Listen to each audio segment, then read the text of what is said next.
नमस्कार। धूमिल पांडुलिपि में आप सबका स्वागत है। धूमिल पांडुलिपि में आज सुनिए एक भूली बिसरी कहानी, रसमई का विनोद। लेखक प्रभात कुमार मुखर्जी। मोहन बाबू का 18 साल का दाम्पत्य जीवन स्त्री के साथ युद्ध, विग्रह और संधि करते करते ही बीता है। ऐसी रागिनी स्त्री, गुस्से वाली स्त्री बंगाल देश में प्राय दिखाई नहीं देती। क्षेत्रमोहन की उम्र इस समय 40 साल की है। उनकी पत्नी रसमई की उम्र 30 साल की है। नाम रसमई। हाँ, यह नाम जिसने भी रखा है बलिहारी है उसकी प्रतिभा की। रस की कमी नहीं है, यहाँ तो पूरा रौद्र रस विराजमान है। क्षेत्रमोहन एक बंगला निवासी मुख्तार हैं। हुगली में रहकर अच्छी तरह 4 पैसे भी कमाते हैं। घर उनका हुगली में नहीं है, जिले के किसी गंवई गांव में है, पर कई साल से हुगली में अपना मकान बनवा कर रह रहे हैं। और दुख की बात यह है कि अब तक क्षेत्रमोहन के कोई संतान वगैरह नहीं हुई। स्त्री की जो उम्र है उसे देखते हुए होने की आशा भी अब नहीं है। बहुत दिनों से उनकी मौसी और बुआएं वगैरह फिर से ये ब्याह करने के लिए अनुरोध कर रही हैं और क्षेत्रमोहन की आंतरिक इच्छा भी यही है, लेकिन रसमई के डर से अब तक इस बारे में कोई चेष्टा करने का साहस नहीं करता। इस बीच एक घटना को लेकर रसमई ने भयानक विप्लव खड़ा करके क्षेत्रमोहन को 2 दिन के लिए घर से बाहर कर दिया। अंत में खुद अपने मायके हाली शहर चली गई। क्षेत्रमोहन तब हिम्मत करके घर लौट आए और प्रतिज्ञा कर ली कि अब रसमई का मुंह कभी नहीं देखेंगे, कहीं और ब्याह कर लेंगे। इस घर में अब रसमई को दोबारा घुसने नहीं देंगे। यहाँ अब उससे सारे संबंध समाप्त। हाली शहर गांव हुगली के ही दूसरे किनारे पर है। बीच में गंगा बहती है। चौधरी पाड़े में रसमई का मायका है। बहुत दिन हुए उसके पिता माता का अवसान हो गया है। इस समय उस घर में रसमई की विधवा दीदी विनोदिनी और उसके छोटे भाई नवीन और सुबोध रहते हैं। नवीन काचरापाड़ा के कारखाने में काम करता है और सुबोध स्कूल छोड़कर इस समय घर में ही बैठा है। अभी तक कोई काम नहीं मिला। महीने भर से ज्यादा हुआ रसमई हाली शहर में ही है। पहले ऐसा होने पर 2-4 दिन में या ज्यादा से ज्यादा 1 सप्ताह के बाद दांत में तिनका दबाकर क्षेत्रमोहन आ उपस्थित होते और कितनी मनोहार करके स्त्री को घर लौटा ले जाते थे। किंतु इस बार इस नियम का व्यतिक्रम देखकर रसमई कुछ चिंतित हो पड़ी। मोहल्ले का एक लड़का राजनाव से गंगा पार होकर हुगली ब्रांच स्कूल में पढ़ने जाता था। उसने गांव में अफवाह फैला दी कि क्षेत्रमोहन बाबू का विवाह है और दिन भी ठीक हो गया है। यह सुनकर रसमई की दीदी विनोदिनी एक दिन शाम को उस लड़के को घर बुला लाई और उसे संदेश और रसगुल्ला खाने को देकर बोली, बेटा सुना है हमारा क्षेत्र फिर से ब्याह कर रहा है, क्या ये सच है? लड़का, हाँ सच ही तो है। हमारी क्लास में सुरेश नाम का एक लड़का पढ़ता है। चुचुड़ा में उसके मामा का घर है। उसी की ममेरी बहन के साथ तो ब्याह पक्का हुआ है। बेटा तुम्हें ठीक मालूम है? हाँ हाँ ठीक मालूम है। सुरेश ने ही तो मुझसे कहा, दिन तक पक्का हो गया है। अच्छा, उसके मामा का क्या नाम है? लड़का, नाम हरिश्चंद्र चाटुज्जे, जज की अदालत में काम करते हैं। अच्छा, क्या तुम उनका मकान जानते हो? हाँ हाँ जानता हूँ, सुरेश के साथ कई बार गया हूँ। और लड़की कितनी बड़ी है? यही मेरी उम्र की होगी। लड़की की उम्र 13 साल की थी। देखने में कैसी है? बहुत सुंदर। विनोद कुछ देर तक सोचती रही, अंत में बोली, अच्छा कल एक बार हम दोनों बहनों को वहां ले चलोगे बेटा? लड़का, क्या? उनसे एक प्रार्थना करनी है। ब्याह हो गया तो मेरी बहन का भी सुख नहीं मिलेगा और उनकी लड़की भी कुएं में जा पड़ेगी। कल एक बार हमें ले चलो। कब? यही खा पी चुकने के बाद। फिर मेरा स्कूल जो नागा होगा। विनोद, एक दिन के लिए मास्टर से छुट्टी ले लो, मैं तुम्हें 1 रुपया दूंगी। पतंग डोर लेकर उड़ाना। लड़का व्यग्रता पूर्वक राजी हो गया। दूसरे दिन 11 बजे के समय दोनों बहनों को साथ लेकर लड़का चुचुड़ा की तरफ रवाना हुआ। गंगा पार करके भाड़े पर घोड़ा गाड़ी करके माधवी तला के हरीश बाबू के घर जा पहुंचा। दरवाजे की खिड़की के सामने गाड़ी ठहरी। रसमई बोली, यही मकान है? हाँ। अच्छा तुम गाड़ी में बैठो, मैं चटपट उनसे मिलाती हूँ। यह कहकर दोनों नीचे उतरकर घर में प्रवेश किया। उस पार की स्त्रियों में उस समय कोई तो स्नान कर रही थी, कोई खाने बैठी थी, कोई भोजन करके आंगन में बैठी बाल सुखा रही थी। सहसा भले घर की दो अपरिचित महिलाओं को घर में आते देखकर एक ने विस्मय के साथ पूछा, अरे तुम लोग कौन हो? विनोदिनी बोली, हम लोग हाली शहर में आप लोगों से मिलने आए हैं। स्त्री ने संदिग्ध भाव से कहा, अच्छा अच्छा, हाली शहर से, आओ बैठो। दोनों बरामदे में बैठ गई और बोली, घर की मालकिन कौन है? एक प्रौढ़ा की तरफ सबने इशारा करके कहा, ये हैं। घर की मालकिन बोली, तुम लोग क्यों आई हो बेटी? विनोदिनी बोली, सुना है तुम्हारी लड़की का ब्याह है। हाँ हाँ, मेरी छोटी लड़की का ब्याह है, गृहिणी ने कहा। कब? यही माघ का 20वां दिन तय हुआ है। और पात्र कौन है? क्षेत्रमोहन चक्रवर्ती, हुगली में मुख्तार हैं। तुम सौत के ऊपर लड़की दे रही हो? गृहिणी का विस्मय प्रत्येक बात पर बढ़ता जा रहा था। उन्होंने पूछा, तुम क्या पहचानती हो उन्हें? विनोदिनी बोली, हाँ हाँ पहचानती हूँ और खूब पहचानती हूँ, हमारे गांव में ही तो ब्याह हुआ है। गृहिणी बोली, सौत है, किंतु उसने तो स्त्री का परित्याग कर दिया। रसमयी अब तक चुपचाप बैठी सुन रही थी। उसका क्रोध क्रमशः बढ़ता जा रहा था और यह बात सुनकर उसके हाथ पैर कांपने लगे, दोनों आंखें लाल हो गई। विनोदिनी ने पूछा, क्यों परित्याग किया है? इस बारे में कुछ सुना है क्या? हाँ सुना है, बहुत चुड़ैल थी, बड़ी शैतान है, गृहिणी ने बोला। यह सुनते ही रसमई तड़ाक से उछलकर खड़ी हो गई। बरामदे के कोने में एक झाड़ू पड़ी थी। क्षण भर में उसे दोनों हाथों से पकड़कर गृहिणी को सड़ासड़ मारना शुरू कर दिया और साथ ही साथ कहने लगी, क्या क्या मरने का कोई और जगह नहीं मिली? कोई जगह नहीं मिली? मेरे स्वामी का ही सिवा लड़की के लिए कोई दूसरा पात्र नहीं जुटा क्या? इस अमानवीय घटना से घर के लोग क्षण भर के लिए हतबुद्धि हो गए। इसके बाद बड़ा ही गोलमाल शुरू हुआ। छोटी उम्र की लड़कियां रोती हुई कोई खाट के नीचे, कोई संदूक की आड़ में छिप गई। घर की नौकरानी बैठी बर्तन मांज रही थी। वह बर्तन पटक कर बोली, अरे अरे रे, खून कर डाला रे, खून कर डाला, सिपाही हो सिपाही। और पहर भर में कहती हुई वह अर्धश्वास से भागकर रास्ते पर जा खड़ी हुई। घर की और स्त्रियों ने आकर रसमई को पकड़ लिया। रसमई तब गृहिणी को छोड़कर उन पर तुरंत तमाचे बरसाने लगी और थूक फेंकने लगी। किसी के कपड़े फाड़ डाले, किसी के बाल नोच डाले और किसी को नोच खाया, किसी को दांतों से काट लिया और हाफती हाफती कहने लगी, लड़की लड़की लड़की कहाँ गई है? उसे तो एक बार बाहर निकालो, दोनों आंखें निकाल डालूं उसकी, नाक काट लूं, दांत तोड़ दूं उसका मैं। विनोदिनी अब तक चुपचाप खड़ी थी। अंत में सदर दरवाजे पर लोगों का हो हल्ला सुनाई दिया। तब वह बोली, रसमई रसमई ठहर ठहर, माफ कर, बहुत हुआ, चल चल घर चल। नौकरानी भागती हुई आई और घर के भीतर आकर बोली, अरे जाने मत देना, थाने में खबर करके आई हूँ, दरोगा आ रहा है। पुलिस का नाम सुनकर रसमई बोली, चल दीदी चल। जाएगी कहाँ चुड़ैल? दरोगा को आने दो तब जाना यहाँ से। अब यह कहती हुई 2-3 स्त्रियां रसमई को पकड़ने के लिए आगे बढ़ी। रसमई एक छलांग में रसोई के कोने में साग बनाने की छुरी लेकर सिर पर जोर से घुमाकर बोली, मुझे ना खून चढ़ गया है, सबका खून करके तब मैं फांसी चढ़ूंगी। यह देखकर सब स्त्रियां हाय दैया कहती हुई कमरे में घुस गईं और कमरे का दरवाजा बंद कर लिया। पहरेदार, ओ पहरेदार, असामी भाग रहा है, चिल्लाती हुई नौकरानी भी रास्ते पर निकल पड़ी। रसमई तब तक दीदी के साथ दरवाजे की खिड़की से के बाहर निकलकर गाड़ी पे चढ़कर बोली, चलो घाट पर चलो। और कहने की जरूरत नहीं कि हरिश्चंद्र बाबू ने क्षेत्रमोहन को कन्यादान नहीं दिया। उनकी गृहिणी बोली, वह खूनी औरत है, ब्याह कर दिया तो मेरी लड़की का खून कर देगी, तुम कहीं और चेष्टा करो। दूसरे दिन कचहरी में हरीश बाबू के मुंह से क्षेत्रमोहन ने सब बातें सुनी। गुस्से के मारे उनका सारा शरीर जलने लगा। कचहरी से घर लौटकर हाथ मुंह धोकर घर के भीतर बैठे क्षेत्रमोहन बाबू हुक्का पी रहे थे। इस समय सहसा आंधी की तरह रसमई ने प्रवेश किया। कुछ देर तक निर्वाक दृष्टि से क्षेत्रमोहन की तरफ देखती रही और वह दृष्टि ऐसी थी जिस दृष्टि से पुराने जमाने में ऋषि मुनि लोगों को भस्म कर देते थे। क्षेत्र बाबू बोले, कैसे आई?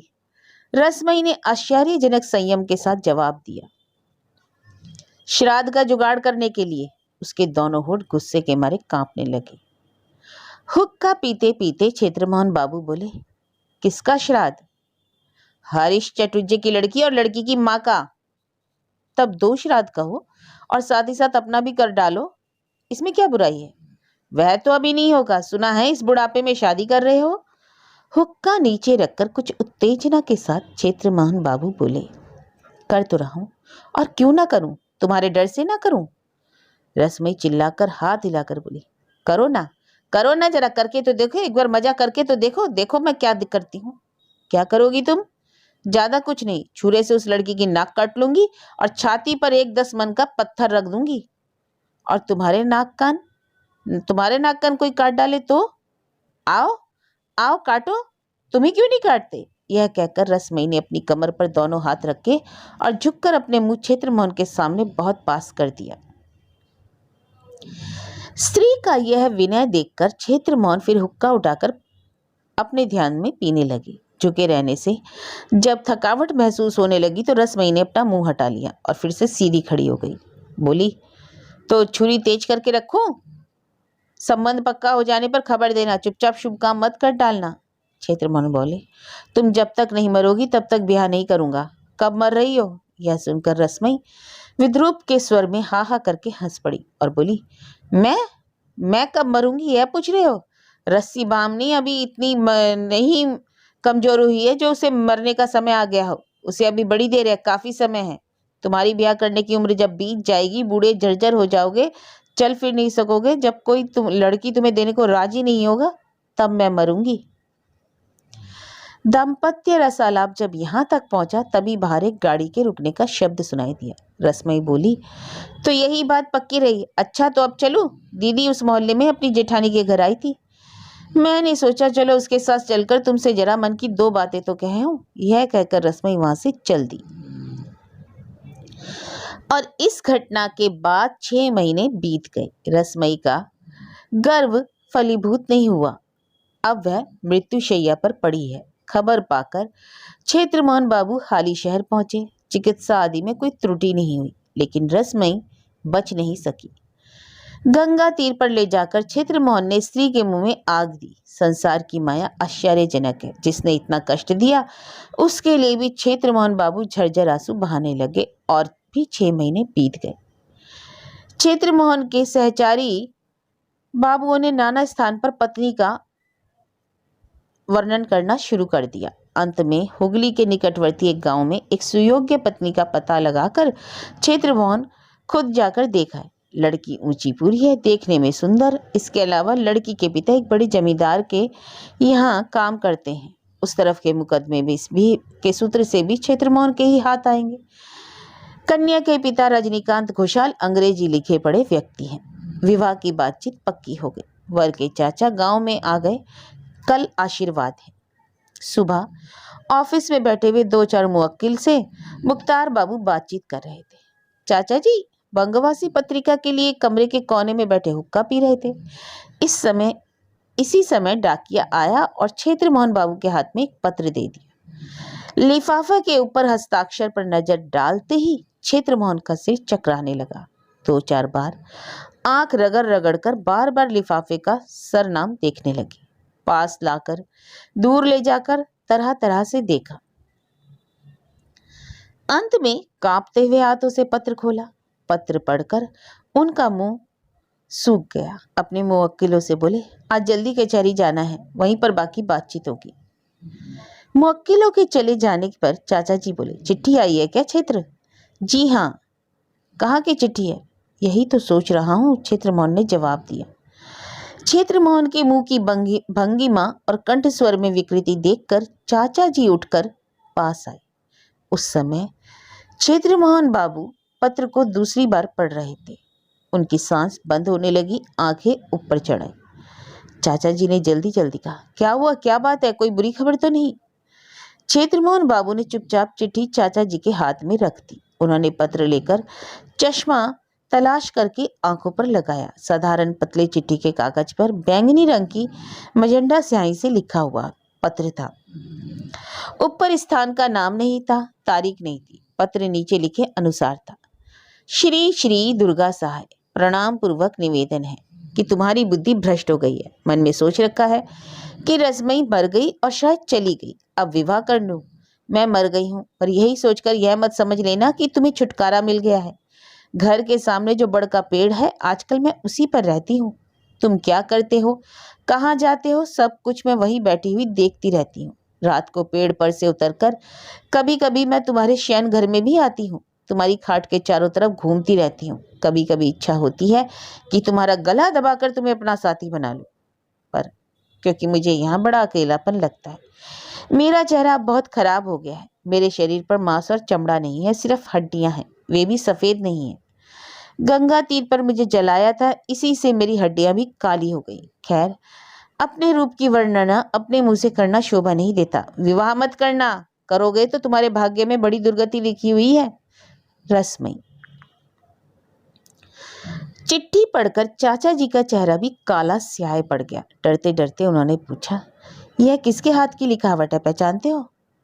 हाँ हाँ, खूब पहचानता हूँ, उसी के हाथ की लिखावट है। और किसी ने जालसाजी तो नहीं की? भगवान जाने।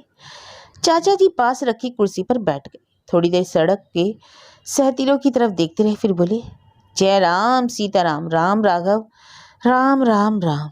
चाचा जी का यह हाल देखकर क्षेत्रमोहन का डर और बढ़ गया। वे बोले, अच्छा चाचा जी, भूत कभी चिट्ठी लिखते हैं क्या? चाचा जी कहने लगे, भूत मत कहो, उपदेवता कहो, जय राघव राम। दोनों ही निर्वाक थे। अंत में चाचा जी बोले, देखो किसी की बदमाशी तो नहीं है, ऐसा तो नहीं है। अनेक प्रकार की भूतों के उपद्रव की कहानियां तो सुनी है, लेकिन ऐसा तो कभी नहीं सुना। अच्छा, बहू जी की लिखी हुई पहले की कोई चिट्ठी है? लिखावट मिलाकर तो देखो। क्षेत्रमोहन, पुरानी चिट्ठियां हैं मेरे पास, कहकर भीतर से 4-5 चिट्ठियां ले आए। चाचा जी ने चश्मे का कांच धोती से अच्छी तरह पोंछ लिया। बाद में पत्र लेकर बड़ी सावधानी से हस्ताक्षर मिलाने लगे। अंत में उन्हें टेबल पर पटककर एक लंबी सांस लेकर बोले, एक ही हाथ की लिखावट मालूम पड़ती है। लिफाफे को उलट पुलट कर देखने लगे। 1 पैसे का घर वाला साधारण सफेद लिफाफा था। उस पर 1-2 पैसे की टिकट लगी हुई थी। क्षेत्रमोहन के हाथ में लिफाफा देकर बोले, कहाँ की छाप है, देखो तो।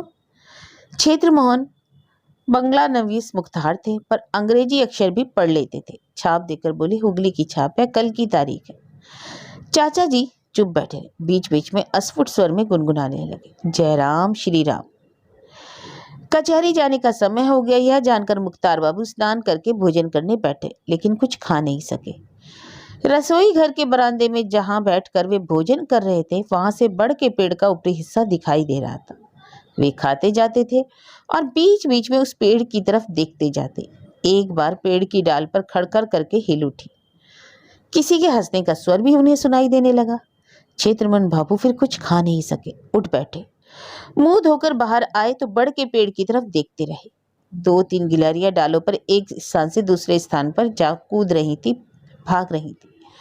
कुछ कौवे ऊंची शाखा पर बैठे जातीय संगीत गा रहे थे। इसके सिवा उन्हें और कुछ दिखाई नहीं दिया। उसी दिन शाम को क्षेत्रमोहन के सोने के कमरे में बैठे चाचा भतीजे बातचीत कर रहे थे। दिन में चाचा जी ने दरवाजे के बाहर और भीतर दीवारों पर सब जगह राम नाम लिख डाला। अब दोनों ही एक बिछौने पर सोएंगे। तकिए के नीचे एक कृतिवासी रामायण रखी रहेगी। कमरे में सारी रात बत्ती जलती रहेगी। इसका भी बंदोबस्त कर लिया। क्षेत्रमोहन बोले, अच्छा तो चाचा जी क्या किया जाए, विवाह बंद करा दिया जाए? चाचा जी, नहीं, मुझे तो इसकी जरूरत नहीं महसूस होती। नहीं, अगर कोई उपद्रव या अत्याचार हुआ तो? चाचा जी थोड़ी देर तक सोचते रहे। अंत में बोले, डरने का कोई कारण नजर नहीं आता। और उसने यह जो कह रखा है, इच्छा करती है कि तुम्हारा गला दबा दूं? नहीं नहीं, यह नहीं कर सकेगी। हजारों तुम उसके पति तो हो। और यह जो लिखा है, ब्याह मत करना, करोगे तो तुम्हारी बड़ी बुरी दुर्गति होगी। बड़ी दुर्गति होगी, इसका मतलब यह भी तो हो सकता है कि मैं तुम्हारी बड़ी दुर्गति करूंगी। इसका मतलब यह मालूम पड़ता है कि ज्यादा उम्र में विवाह करने पर समस्त सांसारिक अशांति पैदा होती है, वही तुम्हारे जीवन में घटेगी। क्षेत्रमोहन बाबू चुप रहे। मन में डर भी काफी है, पर विवाह करने का लोभ स्मरण करना भी उनके लिए असाध्य है। दूसरे दिन आशीर्वाद की रस्म हो गई, लेकिन क्षेत्रमोहन को भूत का लिखा पत्र मिला। इस बात का चारों तरफ फैलने में देर नहीं लगी। अंत में नायाब रजनी बाबू के कानों तक भी यह बात पहुंची। वह पहले ही बता चुके हैं कि अंग्रेजी पढ़े लिखे व्यक्ति हैं। यह सुनकर हंस पड़े, बोले भूत? भूत इस 20वीं शताब्दी में भूतों पर विश्वास? विवाह का दिन फाल्गुन की अष्टमी पर स्थिर हुआ। अब सिर्फ 5 दिन बाकी हैं। दोनों तरफ में सब आयोजन हो रहे हैं। शाम को बैठक में क्षेत्र बाबू कई मित्र दोस्तों के साथ बैठे थे। इनमें एक सरकारी वकील भी थे जिनका नाम मनोहर बाबू है। उनकी उम्र 40 पार कर गई है। आंखों पर सोने के फ्रेम का चश्मा है। सिर पर घने बाल है। मुंह पर बड़ी बड़ी मूछ दाढ़ी से ढका हुआ है। हाथ के नाखून बड़े बड़े हैं। सारांश यह है कि वह थियोसोफिस्ट हैं। क्षेत्र बाबू को भूत का पत्र मिला है। यह समाचार मिलने के बाद से मनोहर बाबू ने उनके साथ घनिष्ठता स्थापित कर ली। दूसरे नए जमाने के युवक हैं जिनका नाम सुरेंद्र नाथ है। ये एल.ए. मुख्तार हैं। इन्होंने बहुत से अंग्रेजी उपन्यास भी पढ़े हैं। सुरेंद्र नाथ बोले, क्षेत्र बाबू, एक बात मेरे ख्याल में आ रही है। मैंने अनेक उपन्यास पढ़े। मान लो एक दुर्घटना हो गई, जैसे रेल की टक्कर या नाव का डूबना या ऐसा ही कुछ और। सबने यही समझ रखा है कि अमुक व्यक्ति मर गया। मृत्यु की चश्मदीद गवाहियां का भी अभाव नहीं। लेकिन पुस्तक समाप्त होने पर मालूम पड़ा कि वह तो जीवित है। इसलिए मुझे लगता है कि या तो आपकी पत्नी अब भी जीवित है या यह चिट्ठी जाली है। लेकिन क्या आपको पक्का विश्वास है कि यह चिट्ठी उन्हीं की लिखी है, जाली नहीं है? तब तो आपकी पत्नी जीवित है। इस बात पर विश्वास करने के सिवा कोई और उपाय नहीं, क्योंकि इस 20वीं शताब्दी में भूत के अस्तित्व पर किसी तरह भी विश्वास नहीं किया जा सकता। थियोसोफिस्ट बाबू, वकील बाबू यह सुनकर बोले, क्यों महाशय, 20वीं शताब्दी में भूत के अस्तित्व पर किसी भी तरह विश्वास क्यों नहीं कर सकते? नए मुख्तार बोले, कारण यह है कि भूत को मैंने कभी देखा नहीं। यह सुनकर मनोहर बाबू विज्ञ की तरह हंसकर बोले, सम्राट सप्तम एडवर्ड को कभी देखा है? ना, नहीं देखा। वे हैं इस बात पर विश्वास करते हो? हाँ, करता हूँ। इसका कारण यह है कि मेरे ना देखने पर भी हजारों लोगों ने तो उन्हें देखा है। उनके 10-20 चित्र भी देखे हैं, लेकिन भूत मैंने खुद देखा है, यह बात आज तक किसी से कहते नहीं सुना। और सभी यह कहते हैं कि खूब विश्वस्त व्यक्ति के मुंह से सुना है कि उन्होंने स्वयं भूत देखा है। मनोहर बाबू अपनी घनी दाढ़ी में लंबे नाखूनों की उंगलियां चलाते हुए बोले, आप कहते हैं कि हजारों लोगों ने सम्राट को देखा है। इसी तरह हजारों लोगों ने अशरीरी आत्मा का भी प्रत्यक्ष देखा है। इसी प्रकार 10-20 भूतों के चित्र भी मैं आपको दिखा सकता हूँ। अगर देखना चाहें तो एक दिन मेरे घर आइए। मेरी एक पुस्तक में केटी किंग का चित्र है। प्रथम चार्ल्स के समय में केटी किंग नाम की एक लड़की थी। 16 साल की उम्र में उसकी मृत्यु हो गई। गत शताब्दी के बीच में अमेरिका और यूरोप के नाना स्थानों पर केटी किंग स्थूल शरीर धारण करके अभिभूत भी हुई थी। उसकी नाड़ी परीक्षा की गई। उसके शरीर में छुरी भोंककर भी देखा गया। ठीक मनुष्य की तरह रक्त भी निकला है। उसके फोटो तक लिए गए और फोटो पर से बनाया हुआ एक चित्र मेरी पुस्तक में है। आओगे तो दिखा दूंगा। सुरेंद्र बाबू मृदु मृदु मुस्कुराते हुए बोले, अजी आप भी खूब हैं। इन सब बातों पर विश्वास करते हैं। भूत बांधियां कितनी ही बदमाशियां पकड़ी गई हैं, इसकी कोई सीमा नहीं। केटी किंग के शरीर में छुरी भोंकने पर रक्त निकला था। इस बात को आपने विश्वास करने का प्रमाण समझकर उल्लेख किया। मुझे तो ठीक इससे उल्टा मालूम पड़ता है। छुरी भोंकने पर रक्त नहीं निकलता, पर एक शरीरी मनुष्य सामने खड़ा है ऐसा लगता है। तभी तो विश्वास होता है कि यह सब वास्तविक मनुष्य यही है। यहाँ भी देखो, भूत घर के सामने ही बड़ के पेड़ पर रहता है और जब चिट्ठी लिख सकता है तो अनायास मृत होकर अपना वक्तव्य भी दे जा सकता है। लेकिन ऐसा ना करके लिफाफा, कागज, स्याही, कलम आदि जमा करने का कष्ट उसने स्वीकार किया है। और इतना ही नहीं, चिट्ठी टेबल पर रख जाता तो भी तो काम हो जाता, पर नहीं, 1 मील दूर पोस्ट ऑफिस में उसे छोड़ने गया और फिर 2 पैसे का खर्च करके टिकट भी खरीदने गया। अरे जनाब, भूतों की दुनिया में पैसा अगर वास्तव में इतना सस्ता हो तो चलो हम भी वहीं चलकर प्रैक्टिस शुरू करें। मनोहर बाबू जरा विरक्ति के साथ बोले, जनाब, यह हंसी मजाक की बात नहीं, ये सब गंभीर बातें हैं। काफी सोच विचार से आलोचना किए बिना इस बारे में मतामत नहीं देना चाहिए। भूतों की दुनिया में से डाक से चिट्ठी यह पहली बार ही नहीं आई है। हिमालय से महात्मा लोग भी तो बीच बीच में डाक से चिट्ठी भेजा करते हैं। कुटुंबी लाल नाम के एक महात्मा ने इस प्रकार की अनेक चिट्ठियां हमारी मैडम बल्वेट्रिस्की कोई नाम लिखी थी। वे भी इच्छा करते ही साक्षात अभिभूत होकर वक्तव्य दे जा सकते थे या चिट्ठी उठाकर टेबल पर डाल सकते थे, लेकिन नहीं, बाकायदा डाक से ही चिट्ठियां भेजते थे। यह सुनकर शिक्षित मुख्तार बाबू मृदु मृदु हंसने लगे। बोले, कुटुंबी लाल की चिट्ठियां तो कब की जाली साबित हो चुकी हैं। डॉक्टर हंसन नामक एक वैज्ञानिक खुद भारतवर्ष आकर अनुसंधान करके प्रमाणित कर गए हैं कि ये सब चिट्ठियां मैडम के एक दामोदर नाम की व्यक्ति ने तमाम जाली चिट्ठियां भेजी थी।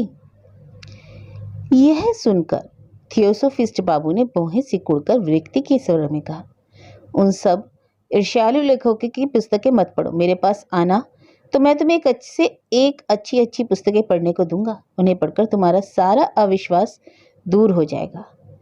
मैडम ब्लेवेटस्की कितनी बड़ी हस्ती हैं, यह उनकी लिखी पुस्तक पढ़ने पर अच्छी तरह समझ जाओगे।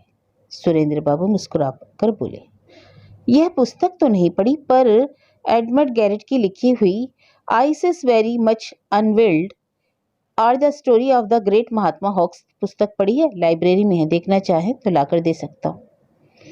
यह सुनकर मनोहर बाबू गुस्से के मारे लाल हो गए। बोले, आपने सिर्फ यह बात सीख ली है, बुरा ना कहा जा सके ऐसी कोई अच्छी चीज नहीं। सब कुचक्री बदमाश लोगों ने झूठ मूठ का मैडम के ऊपर दोष लगाया है। उसी समय बाहर से आवाज आई, बाबू चिट्ठी आई है। और दूसरे ही क्षण डाकिये ने भीतर आकर क्षेत्र बाबू के हाथ में एक पत्र रख दिया। पत्र हाथ में लेते ही क्षेत्र मोहन बाबू की आंखें स्थिर हो गईं। लो देखो फिर वही। चिट्ठी खोलकर उन्होंने पढ़ा और सबके सामने टेबल पर पटक दिया। अंत में नवीन मुख्तार के हाथ में पत्र दिया। पत्र इस प्रकार था, श्री श्री दुर्गा सहाय, प्रणाम पूर्वक निवेदन है। तुम्हारा इतना साहस आशीर्वाद तक गायब हो गया कि तुमने मन में सोचा कि मैंने तुम्हें जो पत्र लिखा है वह कोरी आवाज में है। रश्मि बामनी ऐसी स्त्री नहीं है। मेरे मना करने पर भी ब्याह करोगे? अब भी सावधान हो जाओ और यह दुर्मति छोड़ दो, नहीं तो एक दिन रात को जब तुम भरी नींद में सो रहे होगे, मैं बड़ के पेड़ पर से उतरकर तुम्हारी छाती पर एक 10 मन का पत्थर रख दूंगी, फिर नींद कभी नहीं खुलेगी। रसमई। एक एक करके सबने पत्र पढ़ा। पत्र पढ़कर सब स्तंभित हुए बैठे रहे। शिक्षित मुख्तार बाबू का मुंह भी उतर गया। फिर भी वे अपने मन में संशय को दूर करके बोले, अच्छा क्षेत्र बाबू, एक बार फिर जरा अच्छी तरह लिखावट की परीक्षा करके देखो। आपकी स्त्री के हाथ का लिखा हुआ है ना, या है कोई संदेहजनक तो नहीं? क्षेत्र बाबू बोले, नहीं, संदेह नहीं, सिर्फ हाथ की लिखावट में मेल होने पर भी मैं संदेह करता, पर वह जहां जहां लिखने की जो गलतियां हमेशा करती है वह भी इस चिट्ठी में है। वह हमेशा श्री श्री एक साथ और दुर्गा कुछ फासले से लिखती थी। इन दोनों चिट्ठियों में भी यही बात है। इसके अलावा चिट्ठियों में वे ही शब्द हैं जिनका वह जीवित दशा में हमेशा व्यवहार करती थी। सब लोग निस्तब्ध हुए बैठे रहे। थोड़ी देर बाद सुरेंद्र बाबू गला साफ करके बोले, उनकी मृत्यु के समय आप हाजिर थे? जी था। साथ साथ घाट पर गए थे? हाँ जी, गया था। चिता पर उनकी देह रखने के बाद आपने उनका मुंह देखा था? देखा ही नहीं, बल्कि मैंने अपने हाथ से मुंह में आग भी दी है। ओह, तुम जो सोचते हो सो बात नहीं, कोई गलती नहीं हुई। नए मुख्तार बाबू निसिर नीचा करके बैठे रहे। एक व्यक्ति बोला, होरेशियो स्वर्ग और मृत्यु में ऐसी अनेक चीजें हैं जिनके बारे में तुम्हारा दर्शन शास्त्र ख्वाब में भी नहीं जान सकता। तभी दूसरे व्यक्ति ने कहा, यह तो ठीक है बात है। मान लो हमारे देश में, सिर्फ हमारे ही देश क्यों, सभी देशों में एक विश्वास प्रचलित है कि भूत नाम की चीजें हैं, उसकी कोई बुनियाद नहीं। सरकारी वकील बाबू अब बोले, सिर्फ अंधविश्वास की बात नहीं है। गत 50 वर्षों में यूरोप अमेरिका में भूतों का अस्तित्व निसंशय प्रमाणित भी हो चुका है। शाम हो गई थी। उस दिन की सभा भंग हो गई। बड़ के पेड़ के नीचे से निकलने में सुरेंद्र बाबू की देह कांपने लगती। चाचा जी कहीं घूमने गए थे। शाम को घर लौटकर दूसरे पत्र की बात सुनकर बोले, देखो क्षेत्र, बात धीरे धीरे बढ़ती जा रही है। ब्याह की इस समय के बाद अगर थोड़ा देर बाद रखें तो ठीक है। मेरी राय है कि तुम गया जाकर एक बार पिंडदान कराओ, सब ठीक हो जाएगा। साल पूरा होने में अब ज्यादा देर नहीं, महीना ही तो रहा, इसके बाद निर्विघ्न काम पूरा करेंगे। क्षेत्र बाबू बोले, हाँ हाँ, यही ठीक है। कन्या के बाप से कहकर ब्याह का दिन आगे सरका दिया गया। भेजे हुए निमंत्रण पत्र वापस मंगवा लिए गए। सबने जान लिया कि गया जाकर श्राद्ध पूरा करके ही क्षेत्र बाबू ब्याह करेंगे। क्षेत्र बाबू के हाथ में इसी बीच एक बड़ा जालसाजी का मुकदमा आ गया। मुकदमा कोर्ट के सुपुर्द हो गया। उसके समाप्त न होने तक क्षेत्र बाबू गया नहीं जा सके। फरियाद मुकदमे के एक दिन पहले शाम को कचहरी से लौटने के समय रसमई का तीसरा पत्र मिला और बातों के साथ यह भी लिखा था, सुना है गया में मेरा पिंडदान देने जा रहे हो। शायद तुमने सोचा है कि पिंड देने भर पर मेरा उद्धार हो जाएगा, तब तुम मुक्त होकर ब्याह कर सकोगे। अगर तुम गया गए तो मैं चोर का वेश धारण करके रेलगाड़ी में घुसकर तुम्हारी छाती में छुरा भोग दूंगी। क्षेत्र बाबू फिर घर नहीं जा सके। कचहरी की पोशाक में ही मनोहर बाबू के घर जाकर उन्हें पत्र दिखाया। मनोहर बाबू पत्र पढ़कर बोले, अरे यह तो बड़ी मुसीबत है। विवाह करने की आशा को तो अब तुम्हें परित्याग करना होगा। क्षेत्र बाबू बोले, अच्छा, क्या अशरीरी आत्मा मनुष्य की छाती में छुरा भोग सकती है? आपकी थियोसॉफी क्या कहती है? मनोहर बाबू एक मोटी सी पुस्तक अलमारी से निकालकर एक जगह खोलकर बोले, इस बारे में थियोसॉफी शास्त्र का मत यह है कि मुक्त आत्माएं साधारणतः अशरीरी होती हैं, लेकिन कभी कभी वे अपने आप को मैटेरियलाइज अर्थात जड़ देह में परिणत कर लेती हैं। उनकी ऐसी क्षमता की वायु, पेड़ पौधों से, जमीन से, यहाँ तक कि आसपास के लोगों की मनुष्य देह से आवश्यक पदार्थ लेकर अपनी देह चलाती हैं। इसलिए ऐसी अवस्था में छाती में छुरा भोग देना असंभव तो नहीं। और तुम यह भी तो सोचो कि जो हाथ कलम लेकर चिट्ठी लिख सकता है वह क्या छुरा नहीं भोग सकता? क्षेत्र बाबू कुछ देर तक चिंता करते रहे। अंत में बोले, देखो ये पत्र जाली है या नहीं, इसकी एक बार अच्छी तरह परीक्षा करनी चाहिए। मैं सोचता हूँ कोलकाता जाकर हाथ की लिखावट की परीक्षा करने वाले वैज्ञानिक हमारे मुकदमे में साक्षी देने आ रहा है। उनके द्वारा इन चिट्ठियों की जांच कराई जाए, कैसा रहे? हाँ, ठीक रहेगा। आपकी इच्छा है, परीक्षा करवा लेनी चाहिए। दूसरे दिन सेशन कोर्ट से जालसाजी के मुकदमे का विचार शुरू हुआ, इसलिए परीक्षक सॉफ्टमोर साहब ने गवाही दी। शाम को कचहरी उठने पर क्षेत्र मोहन ने डाक बंगले पर जाकर सॉफ्टमोर साहब को भूतों के 3 पत्र दिए। साहब बोले, कल सुबह परीक्षा करके बताऊंगा। दूसरे दिन सुबह सरकारी वकील मनोहर बाबू को साथ लेकर क्षेत्र मोहन बाबू फिर डाक बंगले गए। साहब बोले, परीक्षा के दिए गए तीनों पत्र और असली पत्र सभी एक ही हाथ के लिखे हुए हैं। यह सुनकर क्षेत्र बाबू का मुंह छोटा हो गया। मनोहर बाबू बोले, साहब क्या मेहरबानी करके एक सर्टिफिकेट कर सकते हैं? साहब ने सोचा कि जरूर इन पत्रों को लेकर कोई मुकदमा खड़ा होगा, फिर साक्षी देने शायद आना पड़े और फीस मिले। खुश होकर उन्होंने सर्टिफिकेट लिख दिया। घर जाते जाते मनोहर बाबू क्षेत्र बाबू से बोले, इन चिट्ठियों की नकल और साहब का सर्टिफिकेट अगर आप अपने थियोसॉफिकल रिव्यू नामक मासिक पत्र में छपने भेज दें तो इसमें आपको आपत्ति है? हम लोग जिसे स्प्रिट राइटिंग कहते हैं, इसका एक अकाट्य प्रमाण होगा। क्षेत्र बाबू बोले, नहीं, मुझे कोई आपत्ति नहीं। थियोसॉफिकल रिव्यू के अगले अंक में सर्टिफिकेट के साथ चिट्ठियों की नकल प्रकाशित हुई। जगह जगह से बड़े बड़े थियोसॉफिस्ट ने क्षेत्र बाबू को पत्र लिखना शुरू किया। कई लोग तो हुगली तक आए और पत्रों को की अपनी भाषा देकर विस्मय विमूढ़ हो गए। थियोसॉफिस्ट जगत में क्षेत्र बाबू की ख्याति की सीमा नहीं रही, लेकिन उन्हें जरा भी सांत्वना नहीं मिली। पत्रों के जाली साबित होने पर वे विवाह करके सुखी हो सकते थे, डर के मारे गया जाकर पिंडदान भी नहीं कर सके। शायद उनके भाग्य में दूसरा ब्याह लिखा ही नहीं था। चैत आ गया। बहुत ही उष्ण हवा चल रही थी। होली के कारण कचहरी बंद थी। क्षेत्र मोहन अपने घर में बैठे अपने भाग्य के बारे में सोच रहे थे। इसी समय किसी ने आकर खबर दी कि हाली शहर में उनकी ससुराल में बड़ी आफत आई है। होली में आतिशबाजी जलाते जलाते एक बम फट जाने के कारण उनका छोटा साला सुबोध जख्मी हो गया और उसे हुगली के अस्पताल में लाया गया है। सुनकर क्षेत्र बाबू रुक नहीं सके, गाड़ी लेकर अस्पताल की तरफ भागे। वहां जाकर देखा कि लड़के की अवस्था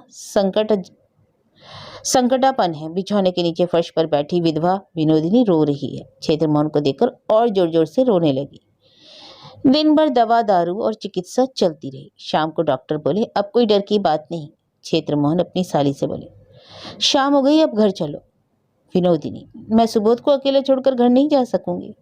आपने दिन भर कुछ खाया नहीं है, नहाना धोना तक नहीं हुआ।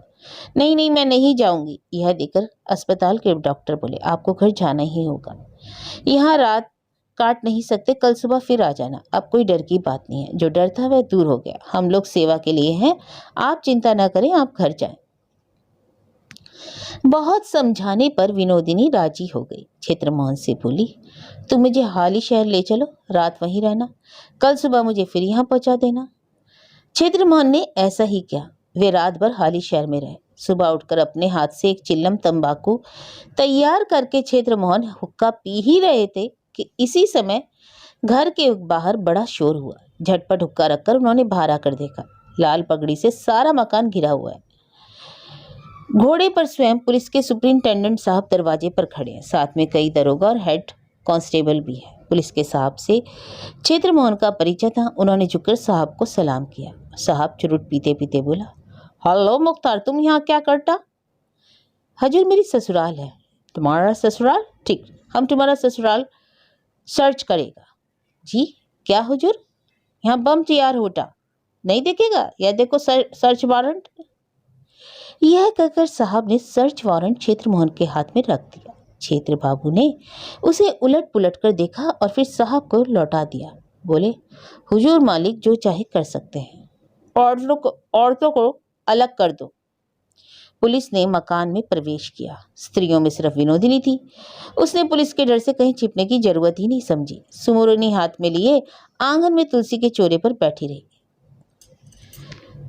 तलाशी शुरू हुई। बंदूक, बारूद, डिनामाइट, बम, वर्तमान रणनीति, युगांतर, गीता, देश की आवाज, रिव्यू ऑफ रिव्यूज आदि कुछ भी घर में नहीं मिला। सिर्फ हिंदू संकटमाला, गुप्त प्रेस का पंचांग, काशीदासी महाभारत और एक फटा पुराना उपन्यास निकला।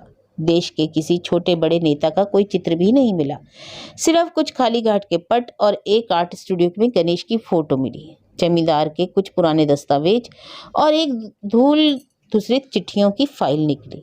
विनोदिनी की पेटी में से एक चिट्ठियों का बड़ा बंडल और कुछ ठिकाना लिखे हुए लिफाफे मिले। सब चीजों को आंगन में इकट्ठा किया। एक दरोगा कागज पत्रों को फहरिस्त तैयार करने लगा। क्षेत्रमोहन भी वहीं बैठे थे। उन्होंने देखा कि सफेद लिफाफा पर उसी का नाम लिखा है और सर नामे की लिखावट रसमई की है। पुलिस की अनुमति लेकर लिफाफे और चिट्ठियां क्षेत्र बाबू देखने लगे।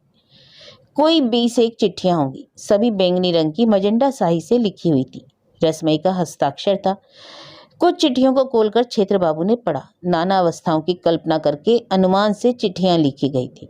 किसी किसी में बड़ के पेड़ का भी उल्लेख था।